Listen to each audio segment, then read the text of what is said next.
Another week, another episode of Star Wars The Mandalorian. Ha ha, The Mandalorian. But if you watch this episode, you'll know what I mean. So this show, at this point, I do feel like it's turning into something else. Now that can be great in many ways, or for some who liked the first season and liked its kind of a different appeal of Star Wars, a different take on Star Wars, might start to get like not disappointed, but like very of where this show is kind of going, because in this episode we actually start to get an idea of what really is going on, why Baby Yoda is really needed, and what is the overall threat that is looming over our characters. So basically, let's start from the beginning. Again, as a reminder, spoilers. Okay? Spoilers. So, our ship is wrecked. So the Mandalorian, or Mando, he decides to go back to Navarro to get his ship all fixed up so he can continue his journey to find Ashoka Tano, or right? That's how you name it, Ashoka Tano. All right, right. I know for in the Star Wars or in the Clone Wars and in that realm, the fans really know that character. I've never watched that series, but I know a lot of people are excited online who have watched those.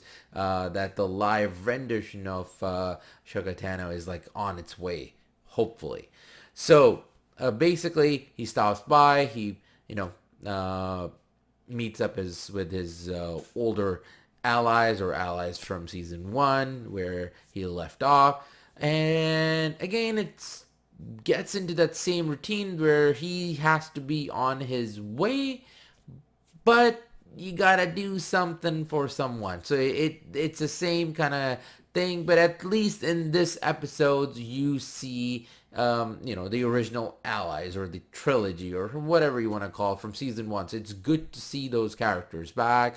Cara Dune, especially Gina Carano, she still looks amazing. She's actually more buffed up in this one. She had a killer opening. She's good.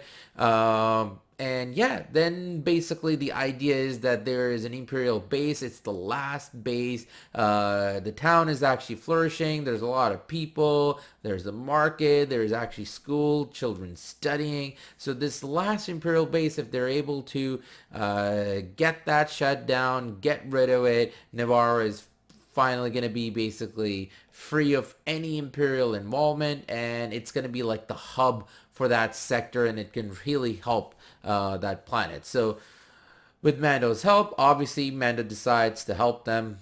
Those are his allies, and they're on their way, and they infiltrate, and that's why it's called the siege. I almost said heist, but it literally is a heist or a siege. You can say it either way. And that there's again some badass Star Warsy things going on. They attack the thing, and there's some like humor. There's some good action. There's some old school stormtroopers can't shoot nobody. They really kept the Star Wars element intact, again with that the action sequences, and it's still there. You do feel like at this moment the show is definitely more Star Wars than Mando. The first season, you felt that it was Mando. Yes, it was set in the Star Wars universe, but it was different. It was its own thing. But obviously with the introduction of Baby Yoda, it was like, okay, or the child as they call it now, we knew at some point it's gonna merge with the Star Wars lore, and then it's gonna become part of the Star Wars thing. So I'm not scared, but I really wonder how they're gonna keep the Mando aspect of this show intact as the show goes on, because right after the siege, they basically run out of there, and there's this really cool sequence with the those stormtrooper bikes. I call them trooper bikes. I don't know what's the actual Star Wars word for it. Whole that chase sequence, and amazing with like actually ships in the air, bikes on the ground, and they're running out of there, and some really cool maneuvering techniques with Mando's ship. The whole sequence, the siege and him running out of there, the whole thing actually takes about like 10-15 minutes of the episode, and it's bang on. That whole thing is really bang on. And then we finally understand what is really actually going on. So while on the siege, we learned that Baby Yoda, they're actually, the reason they want to keep him alive is they want to get his blood out for something.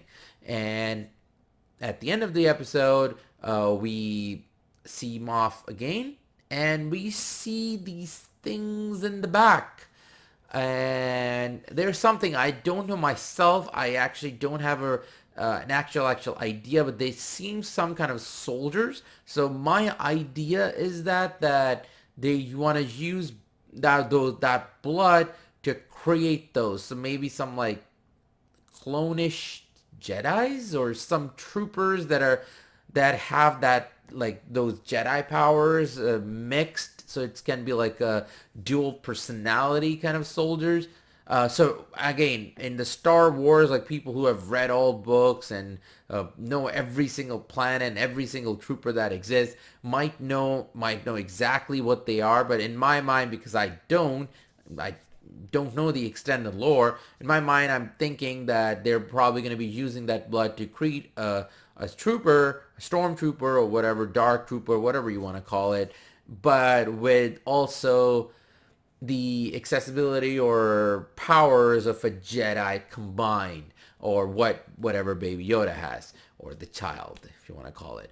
And at the end, there's also this one thing that I was like, no, please, Mando, don't die. So when he was getting his ship repaired, we also learned that in that community, obviously they have informers. So one of the informers actually works in that, repairing ship shop or whatever you want to call it, and he actually installed a beacon, so they know exactly where Mando is going, and they're gonna be ready for it. And I was like, oh, please, please, don't kill the child, don't kill Mando, because then I start thinking that the news that were coming out that before this season 2 was released was that halfway through the season everything changes and we follow another character.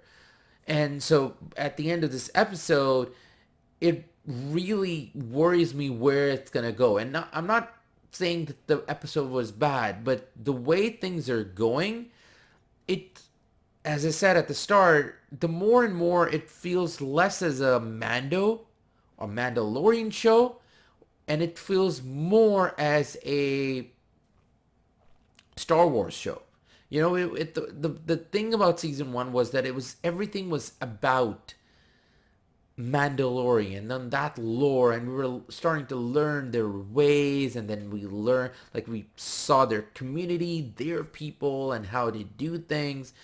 And then all of a sudden, now in season 2, it's going away from that. As season started, he's looking for his own kind, and then it switched up, and now he's onto a different path. So I honestly don't know from here on how the season's gonna go. My only worry is that the actual heart of the show, the Mandalorian aspect of the show, feels like slowly and slowly it's fading away.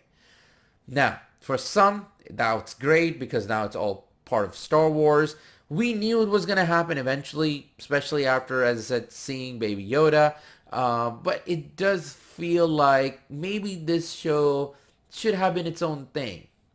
So it's give and take. At that point, it just depends on what kind of fan are you. If you do like the movies, if you do like that whole story and you want this show to be part of it eventually or finally, you are going to be excited. If you wanted this show to be its own thing, I gonna say it's safe to say that you're probably gonna be starting to get disappointed at this point. because now it's not really a Mandalorian in its own thing. It's kind of like a Star Wars show. But as an episode on its own, though, I would say it's a 8 out of 10. Now, an 8 out of 10, it could have been an easy 9, but I'm going to stick to an 8 because, as I said, the show is changing. The show is now becoming something else. There's a lot of good stuff in terms of like the Star Wars, those Easter eggs, and the way everything is filmed now. It definitely feels the action cinematography. Definitely feels like Star Wars. But 8 out of 10 because it's losing that touch of Mando. Now, maybe they'll just do a big U-turn after a couple of episodes and it's going to be, a Mando show again. But at this point, you can only rate what you're seeing. So as great as everything is, that feeling of the missing of the heart of what the Mandalorian show was, it's kind of fading away. So because of that, I'm sticking to the 8 out of 10. So that's that. Let's see what happens next episode. He's finally on his way. His ship is repaired. So hopefully no more stops and helping someone to get somewhere.